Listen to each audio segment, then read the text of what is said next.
오늘 본문은 누가복음 17장입니다. 누가복음 17장 11절부터 19절이고요. 말씀 제목은 감사하지 않는 사람들입니다. 감사하지 않는 사람들. 누가복음 17장 11절에서 19절입니다. 말씀이 길지 않은데요. 찾으셨으면 먼저 말씀 전체를 제가 읽으면서 오늘 말씀을 시작을 하겠습니다. 11절입니다. 예수께서 예루살렘으로 가실 때에 사마리아와 갈릴리 사이로 지나가시다가 한 마을에 들어가시니 나병 환자 10명이 예수를 만나 멀리 서서 소리를 높여 이르되 예수 선생님이여 우리를 불쌍히 여기소서 하거늘 보시고 이르시되 가서 제사장들에게 너희 몸을 보이라 하셨더니 그들이 가다가 깨끗함을 받은지라. 그 중에 한 사람이 자기가 나은 것을 보고 큰 소리로 하나님께 영광을 돌리며 돌아와 예수의 발 아래에 엎드려 감사하니 그는 사마리아 사람이라. 예수께서 대답하여 이르시되 10사람이 다 깨끗함을 받지 아니하였느냐? 그 9은 어디 있느냐? 이 이방인 외에는 하나님께 영광을 돌리러 돌아온 자가 없느냐 하시고 그에게 이르시되 일어나 가라 너의 믿음이 너를 구원하였느니라 하시더라. 다른 사람이 호의를 베풀 때 거기에 감사를 표하는 것, 그것은 법은 아니죠, 그렇죠? 법은 아닙니다. 그렇게 하지 않는다고 해서 뭐 벌금을 낸다거나 뭐 감옥에 잡혀가지는 않습니다. 그런데 그렇게 하는 것 사회적인 관습 혹은 약속이라고 할 수는 있습니다. 감사하지 않는 것 자체가 그 사람에게 어떠한 뭐 상해를 입히거나 손해를 끼치는 행위는 아니기 때문에 이제 그것이 법으로 지정되어 있지는 않습니다. 하지만 그것이 이 사회적인 관계 안에서는 분명히 중요합니다. 이 관계 안에서의 중요한 문제를 가져온다라는 것을 우리는 알고 있습니다. 차가 이렇게 길게 늘어서 있는데 이제 거기에 차가 끼어들려고 할 때 양보를 했습니다. 그러면 그 차가 어떻게 해야 되나요? 네, 깜빡깜빡 그렇게 해줘야 되죠. 그렇죠? 뭔가 감사함과 미안함을 섞어서 깜빡이를 한 서너 번 정도 그렇게 해줘야 됩니다. 양쪽 깜빡이, 비상 깜빡이를 그렇게 해줘야 됩니다. 그게 언제부터 생긴 문화인지 저도 잘 모르겠어요. 제가 처음에 운전할 때는 그런 게 없었던 것 같거든요. 근데 언젠가부터 다 그렇게 하고 있고요. 그래서 지금도 누가 이렇게 끼어들었는데 저도 이제 그 사람이 깜빡이 켜지 않으면 살짝 기분이 네, 좀 그렇습니다. 내가 이렇게 했는데 고맙지 않은가? 약간 그런 생각이 들 때가 있습니다. 물론 이제 거기서 더 나가서 이제 비상 깜빡이만 켜고 있으면 자기가 마음대로 할 수 있다라고 생각하는 사람이 있어서 또 그것도 문제기는 하는데요. 어쨌든 이 사회적인 관습이라는 것은요, 이 강제성은 없습니다. 법적인 강제성은 없는데 지키지 않았을 때는 이 사회 안에서는 최소한 그런 어떠한 관계 문제를 야기하게 되고요. 그런 면에서 약간의 강제성은 있다라고 말은 할 수 있을 겁니다. 감사라는 것도 그래요. 감사라는 것도 감사하지 않는다고 벌금 내거나 감옥에 가거나 뭐 그렇게 되진 않습니다. 그런데 다른 사람과의 관계에 있어서 분명히 영향을 줍니다. 부정적인 영향을 준다는 거죠. 그렇게 하지 않았을 때. 그런데 하나님과의 관계에서 우리가 생각을 해보면요. 이 하나님과의 관계에서 우리가 감사하는 것에 대해서 생각을 해보면은 그것은요. 단순히 그 관계에 있어서 조금 부정적인 영향을 주는 그런 요소가 아니다라는 것을 우리가 알 수 있습니다.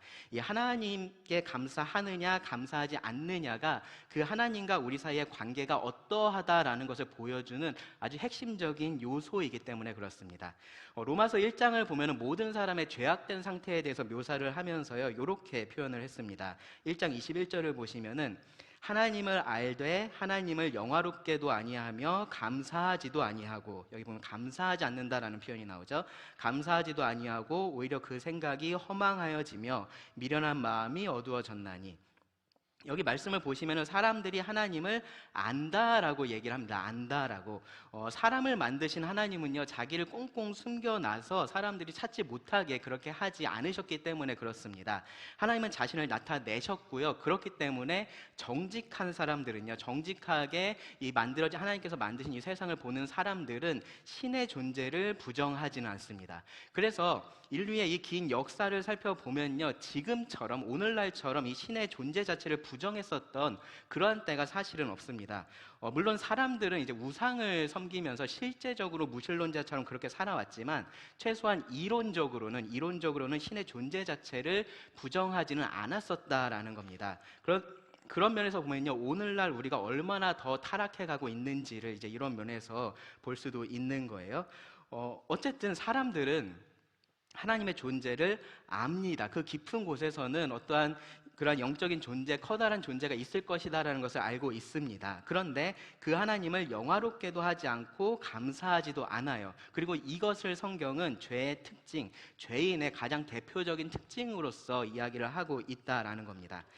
그러면 반대로 생각을 하면요, 반면에 이 감사라는 것은 하나님의 백성들, 이 구원받은 자들의 특징이라고 우리가 생각할 수 있습니다. 하나님의 백성들은요, 하나님께 감사하기를 쉬지 않는 그러한 사람들입니다. 그들은 하나님께서 행하시는 그러한 일들을요, 계속해서 경험하고 계속해서 그러한 일을 행하시는 하나님께 감사를 합니다. 전쟁에서 승리하고 뭐 그러한 것 같은 어떤 큰 일만 그런 게 아니라요, 매일매일의 그러한 작은 것에 대해서도 그렇게 합니다. 음식 하나를 먹어도 그것에 대해서 하나님께 감사를 하는 것이 하나님의 백성들입니다. 왜 그러냐면은 정말로 모든 것들이, 내가 경험하고 살아가고 나를 숨쉬게 하고 하는 이 모든 것들이 하나님으로부터 왔다라는 것을 알기 때문이고요. 그것이 나에게 아주 당연한 게 아니라 하나님의 호의, 하나님의 은혜다라는 사실을 알기 때문에 그 하나님께 감사를 하는 겁니다. 그래서 많은 시편을 보면은 이런 감사의 내용을 그 안에 포함하고 있는 것을 우리가 알 수 있고요. 그리고 감사하라라고 명령하고 있는 것도 우리가 알 수 있습니다. 바로 지난주에 살펴봤었던 시편 118편의 경우도 정확히 그런 내용이었습니다. 그 내용 자체가 하나님께서 하신 일에 대해서 감사하는 내용이었고요. 그리고 주된 명령도 그 여호와께, 여호와의 인자하심이 영원한 것에 대해서 감사하라라는 것이었습니다. 구약의 제사를 여러분 생각해 보시면요, 계속해서 그것이 죄를 생각나게 하는 것이기도 한데요, 동시에 하나님께서 그러한 우리들에게 계속해서 은혜를 베풀고 계시고, 그렇기 때문에 그러한 하나님께 감사해야 할 것을 계속해서 생각나게 했던 것이 사실은 구약의 제사 제도입니다. 신약에 와서도 마찬가지입니다. 신약에 와서도 여러분 서신서의 내용을 보시면요, 항상 그 안에 감사가 포함되어 있는 것을 우리가 볼 수 있습니다. 하나님께서 하시는 일들을 보면 그 하나님께 감사하지 않을 수가 없는 거죠. 하나님께서 우리들에게 주신 것들을 생각할 때 감사하지 않을 수가 없는 겁니다. 그래서 잘 아시는 데살로니가 전서 5장 18절을 보시면요, 바울이 데살로니가 교회에게 이렇게 말했습니다. 범사에 뭐 하라고요? 감사하라. 범사에 감사하라. 이것이 그리스도 예수 안에서 너희를 향하신 하나님의 뜻이니라 라고 말씀을 합니다. 범사에, 모든 일에, 항상이라고 말할 수도 있겠죠. 모든 일에 항상 감사하는 것, 그것이 하나님의 뜻이다 라고 말을 하는 겁니다. 그러니까요, 단순히 어떤 감사의 태도만 가지고 있는 것이 아니고요, 정말로 모든 일에 대해서 항상 하나님께 감사해야 한다는 것을 우리가 기억을 해야 된다라는 거예요. 그냥 감사하다라는 마음만 갖고 있는 게 아니라 실제로 그렇게 감사를 해야 된다라는 겁니다. 감사를 하지 않는 것은 하나님을 제대로 알지 못하고 있고 그 하나님의 인자하심을 경험하지 못하고 있는 사람의 특징이라는 겁니다. 오늘 본문인 이 누가복음 17장 11절에서 19절을 보시면요, 이 안에 그 두 부류의 사람이 등장하는 것을 볼 수 있습니다. 사람들인데요, 감사하는 사람이 있고요, 그리고 감사하지 않는 사람들이 나옵니다. 10명이 나오는데요, 이 10명 중에 1명은 감사하는 사람이었고요, 그리고 나머지 9명은 감사하지 않는 사람들이었습니다. 이 말씀을 통해서 우리가 이 감사에 대해서 같이 좀 생각을 해보기를 원합니다. 먼저 이 상황을 살펴보면요, 11절을 보시면은 이렇게 말씀을 합니다. 예수께서 예루살렘으로 가실 때에 사마리아와 갈릴리 사이로 지나가시다가, 예수님께서 예루살렘을 향해서 가고 계셨습니다. 뭔가 이상하고 특별하게 들리시나요? 그렇지 않죠. 그렇죠. 항상 예수님은 뭔가 예루살렘을 향해 가고 계셨던 약간 그런 느낌이 있죠. 그냥 일상인 것 같은 그런 느낌이 있습니다. 그런데 이 경우는 사실 여기서는 조금 특별한 경우입니다. 여기서 예수님께서 예루살렘을 향해서 가고 계시다라고 말하고 있는데요, 이 예루살렘으로의 여정이요, 지금 어디서 시작이 된 거냐면요, 누가복음 9장 51절에서 시작이 돼서요 19장 27절까지 계속됩니다. 그러니까 누가복음의 상당 부분을 차지할 만큼 지금 이 예수님께서 예루살렘으로 가시는 이 여정이 아주 중요하게 누가복음에서 다루어지고 있다라는 거예요. 그 시작인 9장 51절을 보시면요, 이렇게 기록이 되어 있습니다. 예수께서 승천하실 기약이 차감해 예루살렘을 향하여 올라가기로 굳게 결심하시고, 이 여정이 다른 여정들하고 달랐었던 거죠. 예수님은 유대인이었고 유대인 남자였잖아요. 그러니까 이 예루살렘까지 수도 없이 그렇게 가셨을 겁니다. 그런데 이번은 특별했던 겁니다. 예수님은 예루살렘을 향해서 올라가기로 굳게 결심을 하셔야 됐습니다. 왜냐하면 이것이 십자가를 향해서 가는 마지막 여정이었기 때문입니다. 요한복음 11장을 보면요, 거기서 예수님께서 죽은 나사로를 살리시는 일을 하십니다. 그런데 예수님 그 말씀을 여러분 그 말씀을 가만히 보시면요, 예수님께서 나사로가 일부러 죽기를 기다리셨어요. 그렇죠? 네. 그 전에 나사로를 죽기 전에 고쳐 주실 수도 있으셨는데 그러지 않으셨고요. 일부러 죽기를 기다리셨다가 그를 다시 살리셨습니다. 그렇게 특별한 하나님의 영광을 나사로를 통해서 나타내셨습니다. 그 결과로요, 어떤 일들이 일어났냐면요, 사람들의 반응이 아주 극명하게 갈렸습니다. 이렇게 죽은 사람까지 살리는 것을 보니까 이 사람이야말로 정말로 메시아다, 하나님께서 보내신 메시아다라고 하면서 예수님을 믿는 사람들이 생겨났고요. 그러한 사람들이 많아지다 보니까 오히려 반대쪽에서 이 대제사장과 바리새인들을 비롯한 유대 종교 지도자들은요, 이제는 그냥 우리가 가만히 있을 수 없다, 이 사람을 우리가 정말로 죽여야겠다라고 그렇게 공회에서 결정을 하게 되는 그러한 일이 일어나게 됩니다. 예수님께서 일부러 그런 상황을 유도를 하셨다라는 거예요. 그리고 나서 예수님은요, 에브라임이라는 곳으로 조금 북쪽으로, 예루살렘의 북쪽에 있는 도시인데요, 그쪽으로 올라가셨다가요, 거기서 더 북쪽으로 올라가셔서 오늘 이 말씀에서 말하고 있는 것처럼 사마리아와 갈릴리 사이의 그 경계를 지나가서 요단강을 건너가시고요, 거기서 이제 예루살렘으로 향하는 그런 순례무리와 함께 예루살렘을 향해서 가십니다. 이 유대 지도자들은요, 예수님이 이 유월절에 예루살렘에 올 것이다라고 그렇게 예상을 하고 있었어요. 그래서 수배령을 내린 상태였습니다. 하나님의 시간표에 따라서 이제 예수님께서 세상을 떠나실 때, 이 땅에 하나님께서 보내신 그 목적을 모두 이루시고 다시 아버지께로 돌아가실 때가 다가오고 있었던 겁니다. 그래서 예수님은 이제 굳은 결심을 하시고 마지막으로 예루살렘을 향해서 가고 계셨던 그러한 상황입니다. 이 예루살렘으로의 마지막 그 여정 가운데 있었던 사건입니다. 장소는요, 12절에 보시면 한 마을에 들어가셨다라고 표현을 하고 있어요. 그래서 우리가 특정할 수 없는 장소입니다. 다만 사마리아와 갈릴리 사이에 있는 한 마을이다라는 정도로 우리가 알 수 있습니다. 정확히 말하면 마을 안에서 벌어진 일은 아니다라는 것을 우리가 알 수 있어요. 그 12절 뒷부분에 보시면은 나병 환자 10명이 예수를 만나 멀리 서서라고 표현을 하죠. 그렇죠?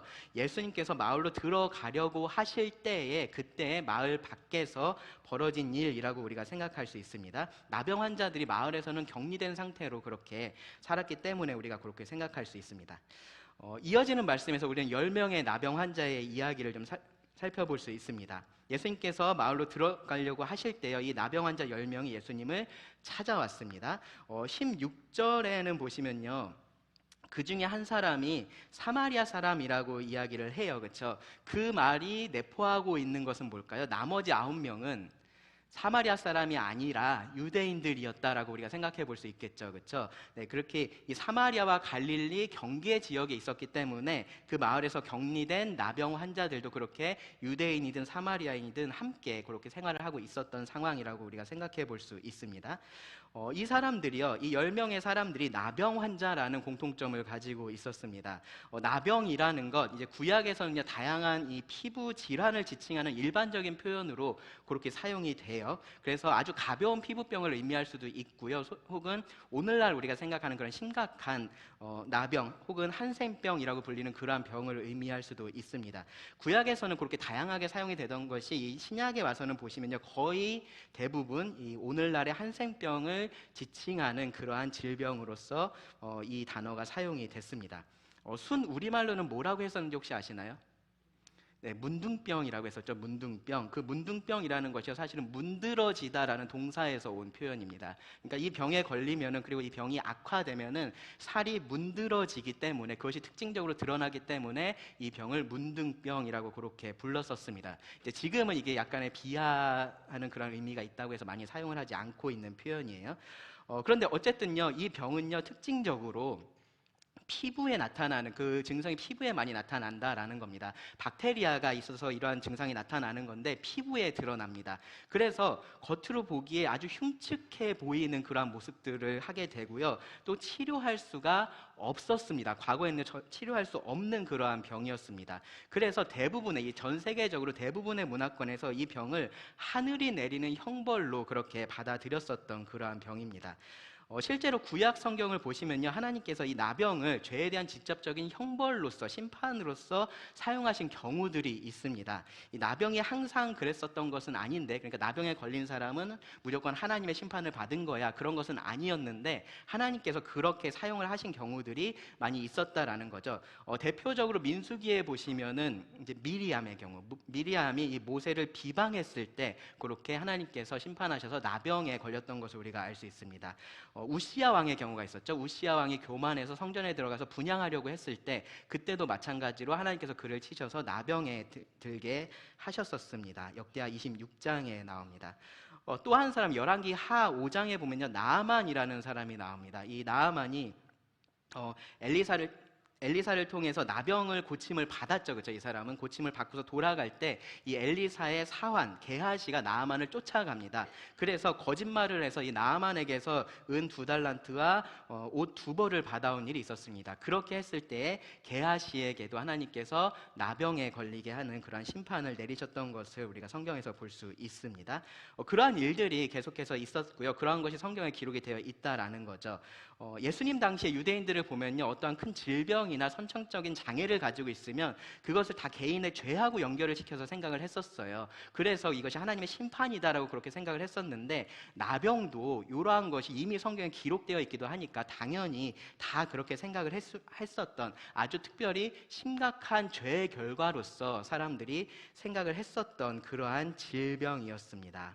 그리고 그들은요, 이 율법에 따라서 그들이 살던 공동체, 그 마을에서 격리되어서 따로 그렇게 생활을 해야만 됐었습니다. 이러한 상황들을 생각해 보면요, 이 나병 환자들은요, 육체적으로 자기가 이런 질병을 가지고 있기 때문에 고생하는 것, 그것이 있었고요. 두 번째로는 모든 인간관계가 단절되는 그러한 어려움을 그들이 겪었어야만 됐습니다. 그리고 또 하나는 영적으로도 그들이 알 수 없는 죄책감에 계속해서 시달릴 수밖에 없었다라는 것을 알 수 있습니다. 정말로 절망적인 상황에서 이들은 살아갔고요. 아주 비참한 상황에서 살아갔다라는 겁니다. 삶에 대한 동기나 희망을 찾기 어려운, 이것이 저절로 낫고 그렇게 되지 않으니까요, 정말로 힘든 그러한 삶을 살 수밖에 없었던 그러한 사람들이었습니다. 그런 사람 10명이 예수님을 지금 찾아온 겁니다. 찾아왔는데 근데 율법에서 가까이 할 수가 없게 되어 있으니까 예수님에게 가까이 가지는 못합니다. 그래서 멀리 서서라고 성경이 말을 하고 있는 겁니다. 멀리 거리를 두고 예수님에게 소리 높여서 말했습니다. 13절을 보시면은 뭐라고 말을 했냐면요, 소리를 높여 이르되 예수 선생님이여 우리를 불쌍히 여기소서 하거늘. 이 나병이라는 것이 종종 이 후두에도 영향을 준다라고 해요. 그래서 이 목소리가 거칠게 되고 이렇게 쇳소리가 나고 이제 그렇게 된다라고 합니다. 이 사람들도 아마도 그런 목소리로 예수님을 불렀을 겁니다. 이 목이 어떻게 되든지 정말로 이것이 그들이 가질 수 있는 마지막 희망이라고 생각하고 예수님을 힘차게 그렇게 불렀을 겁니다. 이 표현을 보면요, 이 나병 환자들이 이미 예수님에 대해서 들어서 알고 있었다라는 것도 우리가 충분히 추론해서 생각할 수 있습니다.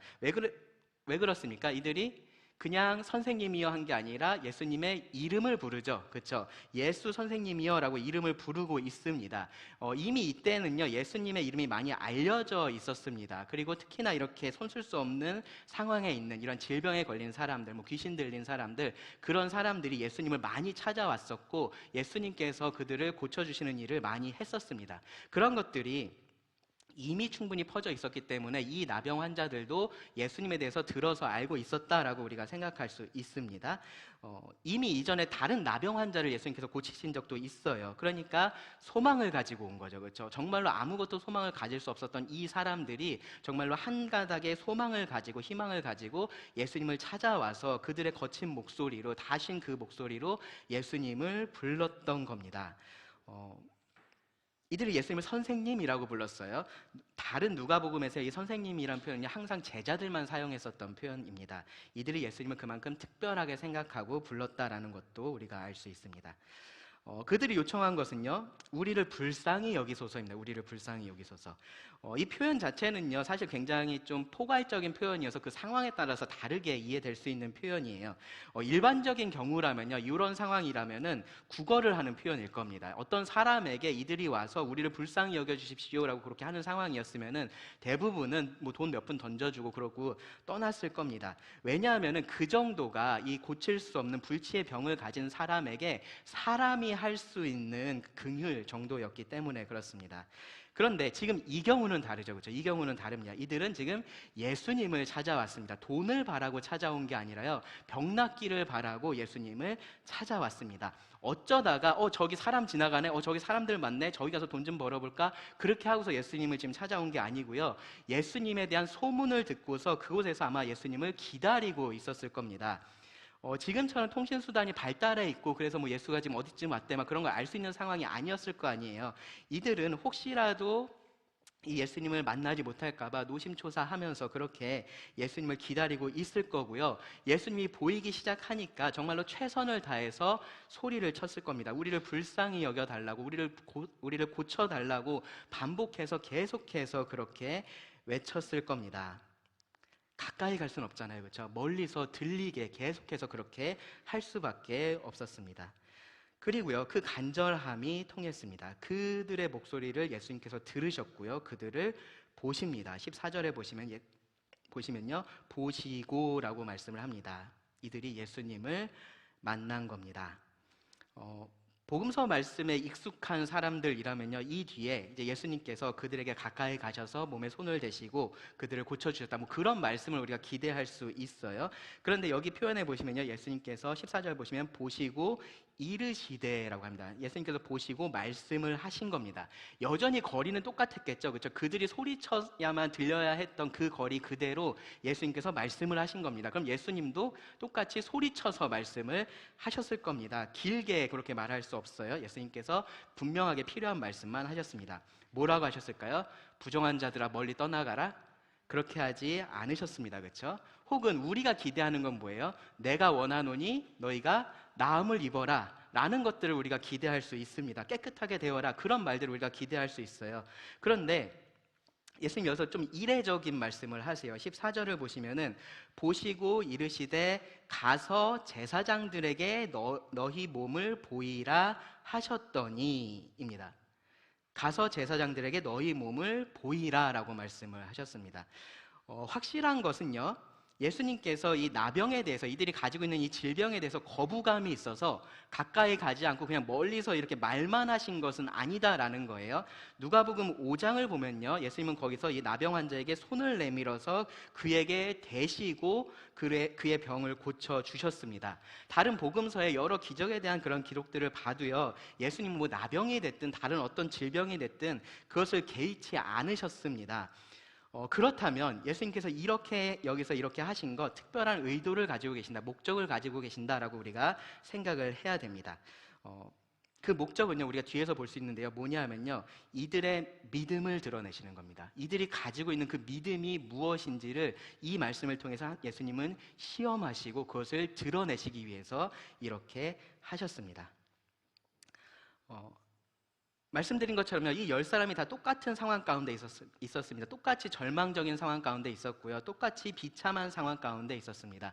그런 상황에서 희망을 가지고 지금 예수님을 다 똑같이 찾아온 겁니다. 이 예수님께서 그들의 병을 고칠 수 있을 것이다 라는 그 희망을 가지고 예수님을 찾아왔습니다. 그것을 다른 말로 하면요, 믿음이에요. 네, 예수님에 대한 믿음을 이들이 가지고 왔던 겁니다. 이들이 예수님을 알았고요, 예수님에 대해서 어느 정도의 믿음도 가지고 예수님을 찾아왔다라고 우리가 생각할 수 있습니다. 그런데 그 믿음이 어떤 믿음인지를 분명히 알게 하시려고 예수님이 이렇게 말씀하셨다라는 거예요. 가서 제사장들에게 너희 몸을 보이라. 이 말씀은요, 레위기 14장에 기록된 그 규례와 관련되어 있는 그런 말씀입니다. 레위기 14장을 보시면요, 이 나병 환자가 자기가 병이 나았다라고 생각하면 어떻게 해야 되는지에 대해서 자세하게 기록을 해놨습니다. 어떻게 해야 되냐면요, 제사장을 찾아가야 됩니다. 제사장을 찾아가서 진단을 받고요, 확인을 받아야 됩니다. 이제 병이 다 나았다라는 것에 대한 확인을 받아야 돼요. 이 제사장이 병이 나았다라고 판단을 하면요, 이 진영 밖에서, 진영 안으로 그때는 아직 들어오지 못하고요, 그 진영 밖에서 새 2마리를 가지고 정결하게 하는 의식을 치릅니다. 그렇게 하고 나면은 진영 안으로 들어올 수가 있었습니다. 그런데 그렇게 들어와서 자기 장막, 그러니까 자기 집이겠죠, 그렇죠? 그 자기 장막까지는 또 들어갈 수가 없었어요. 그래서 장막 밖에 거하면서 7일을, 일주일을 더 보내고요. 그리고 8일째가 되면은 어린 숙양 2마리, 그리고 흠 없는 암양 1마리 등으로 이 정결하게 하는 제사를 드려야 됐었습니다. 혹은 가난해서 그렇게 하지 못하면 조금 적은 수로 드려도 상관은 없었습니다. 그렇게 어쨌든 정결하게 하는 제사를 드리고 나서야 자기 장막에 들어갈 수 있었다라는 겁니다. 그렇게 해서 그 건강을 회복했을 뿐만 아니라 그 삶도 회복할 수 있도록 그렇게 하나님께서 규례를 주셨습니다. 예수님께서 지금 여기서 제사장들에게 가서 너희 몸을 보이라라고 하시는 이 말씀이요, 지금 이것을 하라라고 말씀을 하고 계시는 거예요. 근데 지금 문제는 뭐예요? 이 사람들이 아직은 나병을 그대로 가지고 있다라는 겁니다. 예수님께서 지금 가서 그 제사장에게 보이라고 말씀을 하시는데 그 순간에 이 사람들이 병이 다 낫고서 그렇게 간 것이 아니다라는 거예요. 이들의 피부는요, 여전히 문드러져 있었고요, 이들의 목소리도 전혀 회복되지 않은 상태였습니다. 그 어떤 회복의 조짐도 보이지 않고 있는 그 상태에서 예수님께서 이들에게 가서 제사장들에게 너희 몸을 보여라 라고 그렇게 말씀을 하신 겁니다. 자, 그러면 이 상황에서 이들이 예수님의 이 말씀에 보일 수 있는 반응은 2가지 중에 하나입니다. 하나는요, 예수님 말씀 그대로 하는 겁니다. 그렇죠? 어떻게 되든 모르겠지만 예수님께서 그렇게 하라고 하셨으니까 가는 거죠. 가서 자기 몸을 보이는 겁니다. 그게 아니면 예수님에게 말씀하는 거죠. 예수님, 일단 병부터 고쳐주시죠. 병을 고쳐주시면 제가 가서 제사장에게 저희 몸을 보이겠습니다 라고 그렇게 하는 겁니다. 자, 이 사람들 어떻게 했습니까? 10명이 다 예수님의 말씀에 순종하기를 선택을 했습니다. 그래서 그 자리를 떠났고요, 가는 길에 깨끗함을 받았다라고 말을 합니다. 14절 끝부분에 보시면 그들이 가다가 깨끗함을 받은지라. 제가 이것이 이들의 믿음을 드러내는 믿음에 대한 시험이라고 말씀을 드렸죠. 이 순종이요, 여기서는 곧 믿음입니다. 이 믿음과 순종이요, 항상 함께 한다라는 것을 우리는 성경을 통해서 알고 있어요. 그런데 가끔은 그 둘이 좀 거리가 멀게 있어서 뭔가 좀 이렇게 확연히 좀 구별되어 있고 가끔 분리되어 있는 거 아니야? 뭐 그렇게 우리가 보이는 경우들도 있기는 한데 여기서는 아닌 거죠. 여기서는 순종하는 것이 곧 믿음이었습니다. 구약의 나아만의 경우 여러분 생각해 보시면요, 아주 비슷한 경우입니다. 요단강 물에 몸을 7번을 씻으면 나을 것이다 라는 엘리사의 말을요, 전해 들었습니다. 나아만이. 그래서 나아만이 어떻게 했습니까? 화를 냈어요. 그렇죠? 화를 냈습니다. 아니, 어떻게 그렇게 할 수 있느냐? 내가 이렇게 오면은 그 하나님의 사람이라는 그 사람이 나한테 와서 이 상처 부위에 손을 얹고 막 여호와의 이름을 부르면서 그렇게 치유 의식을 행하고 그러면서 치료를 할 줄 알았는데 직접 오지도 않고 사람을 보내서 나한테 그냥 이 요단강, 우리 다메섹에 있는 강보다도 더 더러워 보이는, 더 커 보이지도 않는 저 강에 가서 그냥 7번 씻으면 낫는다고, 그 말을 듣고 나아만이 화를 내고 그냥 돌아가려고 했었습니다. 그런데 결국은 이 엘리사의 말에 따라서 요단강에 몸을 씻었고요, 병이 나았습니다. 그렇죠? 이 나아만의 경우도 곧 믿음의 순종이 요구됐었던 겁니다. 순종이 곧 그의 믿음을 보여주는 것이 되었던 겁니다. 여기 10명의 나병 환자도 마찬가지예요. 사실 병이 낫는데, 예수님께서 사람의 병을 치유하시는데 이 믿음이라는 것이 꼭 필요한 것은 아닙니다. 예수님께서 병자들 고치신 모습을 보면요, 어떤 경우에는 그들의 믿음을 요구하신 적이 있는데요, 어떤 경우에는요, 사실은 그런 것하고 아무 상관없이 그냥 병을 고쳐주신 적도 많이 있습니다. 다만 이 경우에는 예수님께서 그들의 믿음을 요구하셨고요, 그 믿음의 순종을 요구를 하셨다라는 거예요. 그리고 그들이 순종했을 때 깨끗함을 받았다라는 겁니다.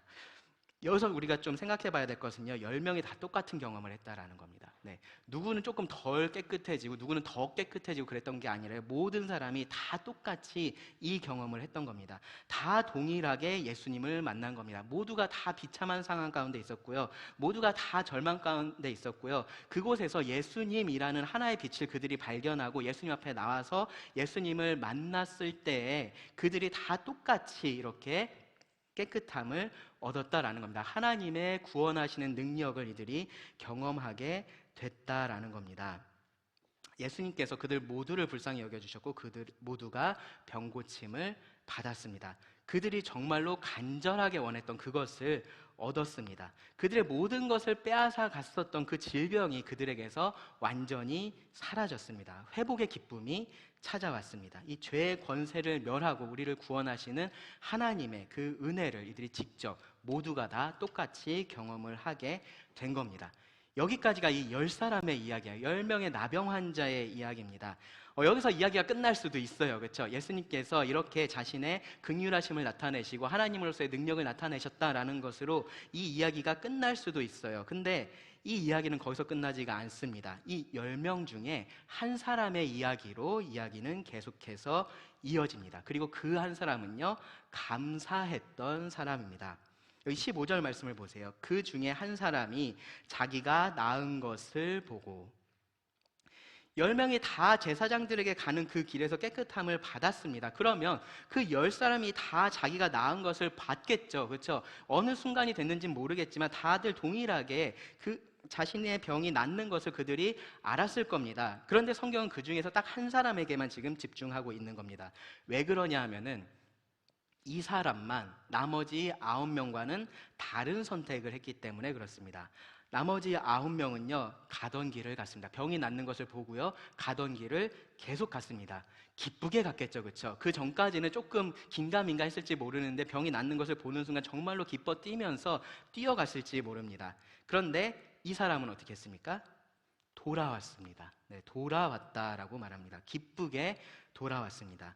이 사람만 자기가 나은 것을 본 것이 아니고요, 이 한 사람만 자기 병이 나은 것을 본 것이 아니고요, 그 병이 나은 것이 무엇을 의미하는지도 봤기 때문에 그렇습니다. 여기 15절 16절을 보시면요, 그 중에 한 사람이 자기가 나은 것을 보고 큰 소리로 하나님께 영광을 돌리며 돌아와 예수의 발 아래 엎드려 감사하니 그는 사마리아 사람이라.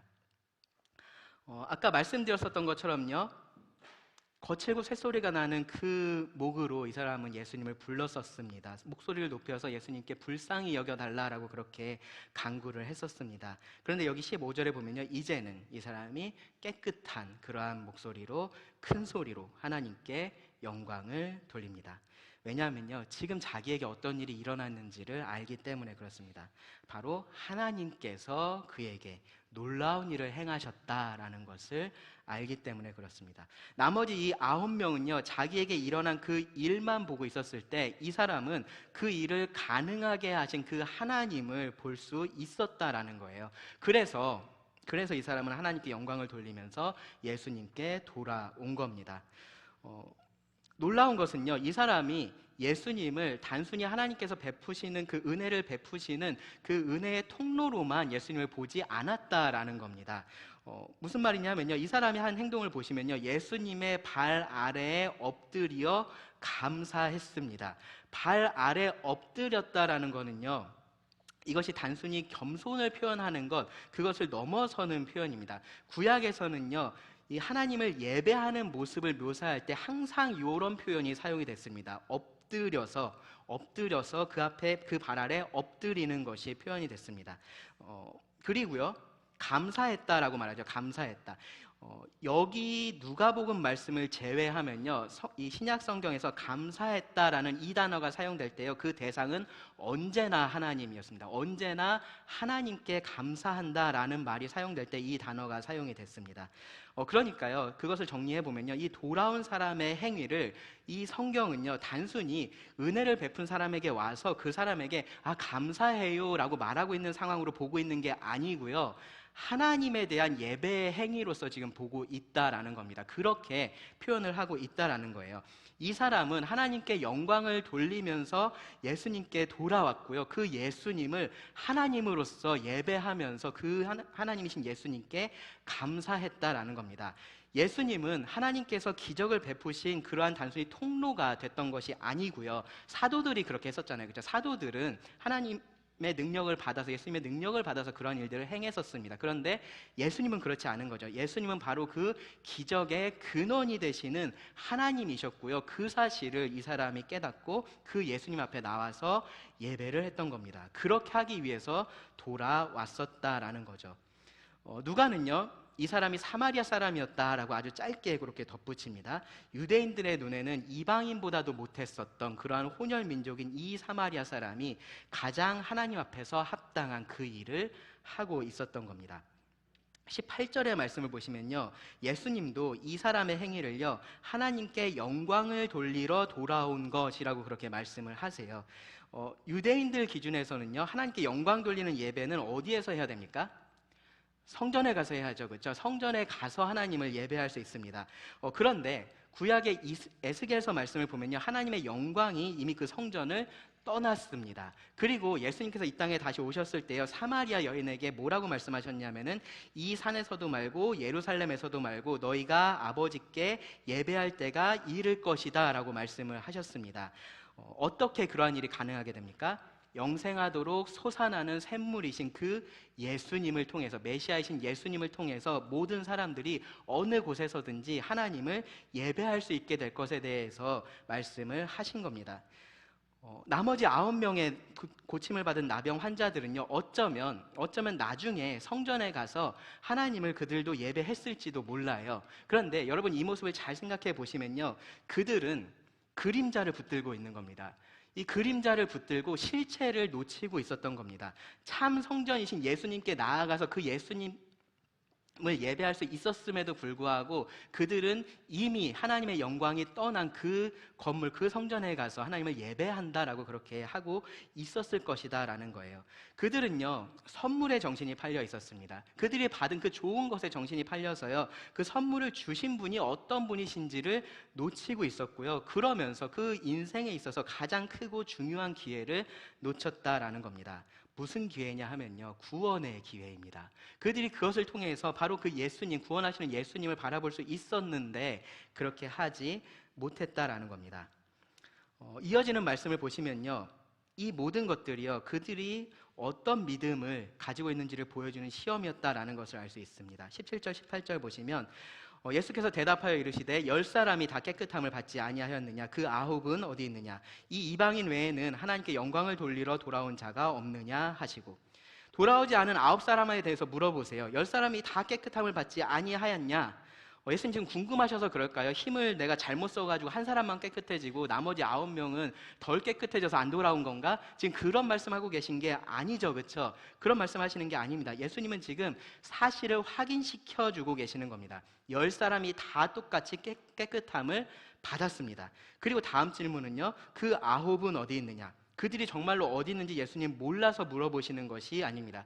그들이 여기 오고 있는데 아직 도착 안 한 거야? 그런 거 물어보고 계신 게 아니에요. 그들이 여기 없다라는 그 사실을 지금 예수님께서 지적하고 계시는 겁니다. 책망하고 계시는 겁니다. 무슨 말이냐면요, 다 깨끗함을 받았으면 다 돌아왔어야 된다라는 거죠. 다 이 사마리아인처럼 돌아와서 하나님께 영광을 돌리고 예수님 앞에 엎드려서 감사했어야 한다라는 말씀을 하고 계시는 겁니다. 18절 말씀이요, 이 이방인 외에는 이라고 얘기를 하니까 이게 약간 이방인에 대한 차별처럼 들리실 수도 있는데요, 오히려 이 이방인들을 차별하는 유대인들에 대한 예수님의 책망입니다. 절대로 하나님 나라에 들어갈 수 없다라고 너희가 생각하는 그 이방인, 이 성전 안에서도 이방인의 뜰 이상으로는 더 넘어갈 수 없다라고 너희가 벽을 세워놓은 그 이방인은 지금 하나님께서 그에게 베푸신 그 구원의 은혜를 깨닫고 하나님 앞에 나와서 예배를 하고 있는데, 스스로 하나님의 백성이라고 자랑하고 있는 너희는 지금 어딨냐라고 예수님 책망하시는 겁니다. 그래서요, 이것은요, 단지 감사를 하고 감사를 하지 않고의 문제가 아닌 겁니다. 그들의 믿음이 어떤 믿음인지를 보여줬던 겁니다. 19절 보세요. 그에게 이르시되 일어나 가라. 너의 믿음이 너를 구원하였느니라 하시더라. 이 사마리아 사람이 구원받는 믿음을 가졌다라고 하나님이신 예수님께서 선포하신 겁니다. 그리고 이제는 정말로 가라라고 말씀하세요. 네가 이제는 가서 정말로 이 구원의 기쁨을 마음껏 누려라라고 말씀을 하시는 겁니다. 이 사람은요, 육신만 깨끗해진 게 아니고요, 그 영혼도 깨끗함을 입고 이제는 새로운 삶을 살아갈 수 있게 된 겁니다. 자, 그러면 이 말씀이 나머지 9사람에게 의미하는 것은 뭘까요? 예수님께 돌아와서 감사하지 않은 이 사람들은요, 그냥 인간적인 예의가 부족했던 것이 아니다라는 겁니다. 그냥 예의를 차려야 되는데, 감사의 말이라도 했어야 되는데, 그거 안 해서 문제야. 그런 말씀을 지금 하고 있는 것이 아니다라는 겁니다. 이 사람들은요, 하나님의 구원하시는 크신 능력을 경험하고도 하나님께 나오지 않은 사람들인 겁니다. 몸은 깨끗하게 됐는데 그들의 영혼은 깨끗함을 받지 못한 사람들인 겁니다. 감사 한번 했다고 혹은 감사 한번 안 했다고 예수님께서 이런 말씀을 하고 계시는 게 아니에요. 그들의 감사하지 않는 이 마음이, 그들의 믿음이 어떠한 믿음인지 그 실체를 드러냈기 때문에 지금 이 말씀을 하시는 겁니다. 제가 말씀드린 것처럼요, 10명의 나병 환자 모두 예수님에 대해서 어느 정도의 믿음은 가지고 있었습니다. 어느 정도라는 것은요, 예수님이 자기들 병 고칠 수 있다, 그 정도까지 이들은 믿고 있었다라는 거예요. 그래서 그들은 똑같이 깨끗함을 받을 수는 있었던 겁니다. 똑같이 하나님의 능력을 경험할 수는 있었던 겁니다. 그런데 9사람은요, 거기서 멈췄습니다. 예수님을 통해서 그들이 원하는 것을 얻고 나니까 더 이상은 예수님을 그들이 생각하지 않았다라는 겁니다. 그들의 그 믿음은요, 예수님을 따라다녔던 수많은 그 군중들하고 사실은 똑같았던 겁니다. 그 사람들 예수님의 기적을 바랐습니다. 그렇죠? 예수님의 치유를 바랐습니다. 예수님께서 그들을 배부르게 먹여주기를 바랐습니다. 딱 거기까지 예수님을 믿을 수 있었고요, 딱 거기까지 예수님을 따를 수 있었습니다. 거기까지는 순종할 수 있었던 거죠. 근데 그 이상은 할 수가 없었습니다. 그리고요, 예수님께서 그렇게 해주시기를 멈추면요, 그러면은 더 이상 예수님을 따를 이유도 없다라고 생각했던 사람들이 바로 그 군중들이었습니다. 예수님에 대한 믿음을 가지고는 있었는데 그것은 피상적이었고요, 이기적인 것이었다라는 겁니다. 문제는요, 그런 사람들이 하나님의 능력을 경험하기는 한다라는 거예요. 그래서 그것 때문에 스스로 구원받았다라고 착각하기도 한다라는 겁니다. 그런 사람들에 대해서요, 히브리서의 저자가 아주 적나라하게 경고를 했습니다. 히브리서 6장 4절부터 6절을 보시면, 한번 빛을 받고 하늘의 은사를 맛보고 성령에 참여한 바 되고 하나님의 선한 말씀과 내세의 능력을 맛보고도 타락한 자들은 다시 새롭게 되어 회개할 수 없나니 이는 그들이 하나님의 아들을 다시 십자가에 못 박아 드러내놓고 욕되게 함이라. 네, 사람마다 경험하는 것의 차이는 있을 겁니다. 근데 결국은 구원받는 믿음을 가지지 못한 사람은요, 자기가 얻을 것 다 얻고 나면, 혹은 더 이상 얻을 것이 없다라고 생각하면 믿음을 버리고 떠난다라는 겁니다. 왜냐하면 애초에 하나님께 나아가려는 것이 그들의 목적이 아니었기 때문에 그렇습니다. 그러니까 하나님께서 주시는 것에 진심으로 감사하지도 않는 겁니다. 애초에 원했던 것을 얻은 것 뿐이기 때문에 그렇습니다. 여기 고침을 받은 나병 환자 9명이 그랬어요.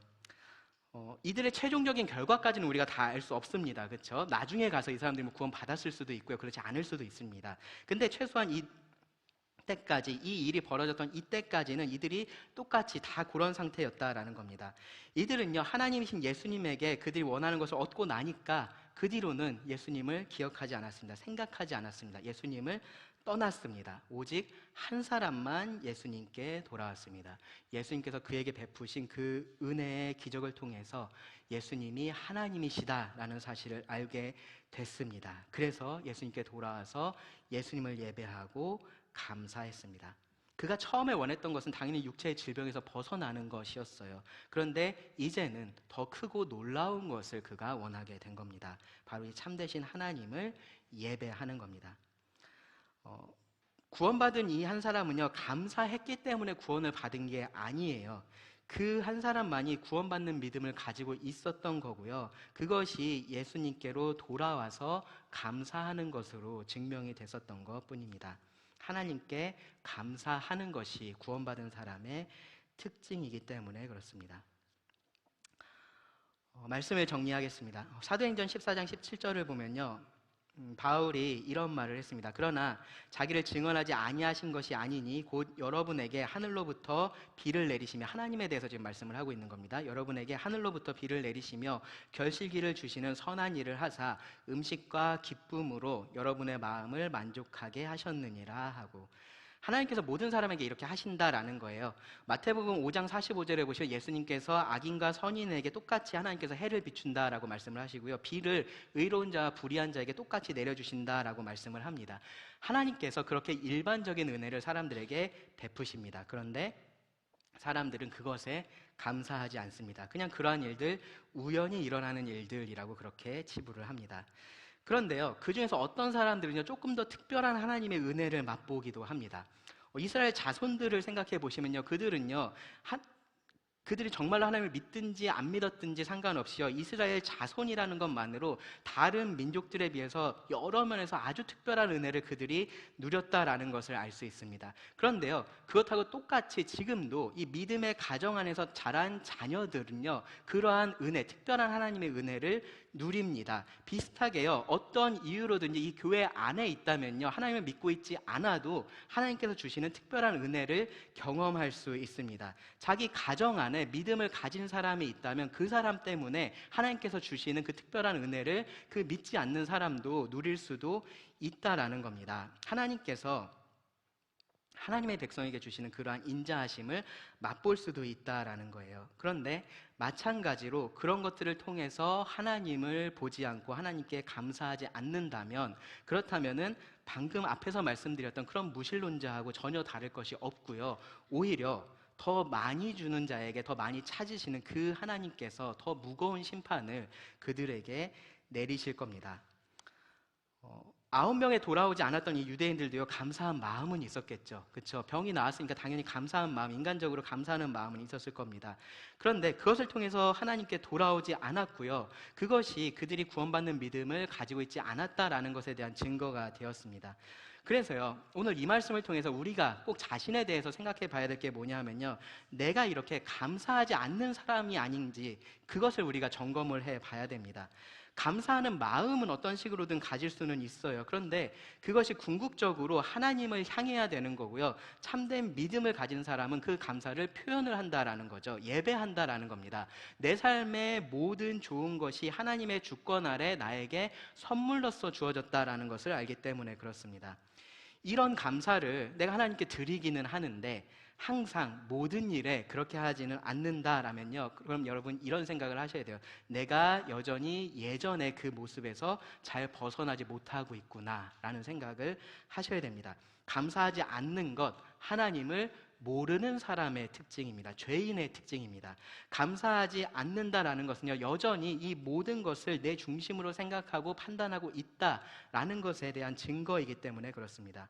그래서요, 여러분 구원받으셨다면요, 감사하는 사람이 되셔야 됩니다. 습관처럼, 정말로 습관처럼, 하지만 진심으로 그렇게 감사하다라는 말이 계속해서 우리 입에서 나와야 됩니다. 이 하나님께서 우리들에게 주시는 이 영적인 복을 잊지 말아야 됩니다. 하나님께서 내 삶에 계속해서 가져다 주시는 그 복을 우리가 세어 봐야 됩니다. 그리고 정말로 중요한 것은요, 그 모든 좋은 것들의 근원이 되시는 그 하나님을 바라보시고 그 하나님께 감사를 하는 겁니다.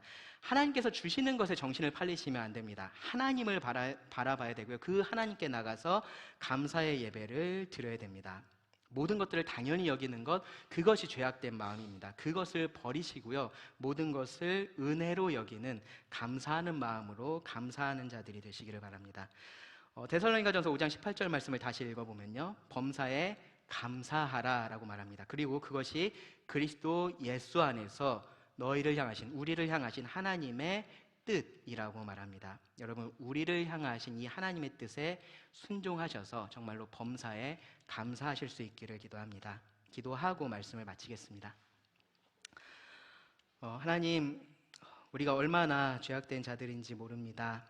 우리는 하나님의 은혜로만 살 수 있는 자들인데 그러한 하나님의 은혜를 보지를 못하고 하나님께 감사하지 못합니다. 마치 모든 것들이 당연히 나에게 있어야 하는 것처럼 생각해서 감사하지 않고 오히려 무언가를 뺏긴 것처럼 불평하고 원망하기도 합니다. 하나님, 우리가 이런 죄에서 회개하고 돌이킵니다. 우리가 더욱더 하나님께 감사하며 하나님을 예배하며 높이기를 원합니다. 하나님, 우리 삶에서 하나님께서 우리에게 베풀어 주시는 그 놀라운 구원의 은혜를 바라보게 하시고 그 은혜에 감격하며 하나님께 감사하게 하여 주시기를 구합니다. 하나님, 아직 우리 가운데 여전히 이런 하나님을 알지 못하고 감사하지 않는 어두운 가운데 있는 분이 계시다면 하나님께서 그 마음을 돌이키게 하시고 예수님을 통하여서 하나님께 나아와서 감사할 수 있게 하여 주시기를 간절히 구합니다. 들은 모든 말씀을 주님께 의지하며 예수님 이름으로 기도드립니다. 아멘.